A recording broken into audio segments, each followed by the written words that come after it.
हृदय पिळवटून टाकणारी घटना, कलियुगाचं भीषण रूप समोर आलंय। जन्मदात्या पित्याचाच मुलाने केला निर्घृण खून।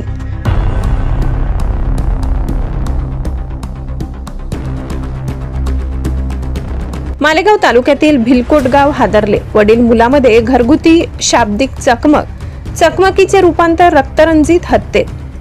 क्रूर कर्मा श्रीकांत निकम याने आपल्या जन्मदात्या पित्यावर पंडित कौतिक निकम वय 70 वर्ष लाकडाच्या दांडक्याने जबरदस्त प्रहार केला। डोक्यावर झालेल्या गंभीर जखमेने पंडित निकम यांचा जागीच मृत्यू झाला।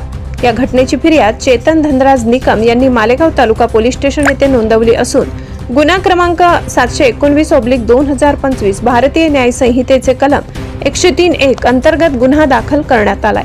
आरोपी श्रीकांत निकम यास ठोकल्या बेड्या। पुढील तपास पोलीस निरीक्षक प्रीतम चौधरी यांचे मार्गदर्शनाखाली सहाय्यक पोलीस निरीक्षक प्रीती सावजी करत आहेत। पित्याचं छत्र हरवलं, मुलाच्या हातून बापाचा खून, संपूर्ण समाज स्तब्ध झालाय। वृत्त संकलन विभाग, गर्जना न्यूज।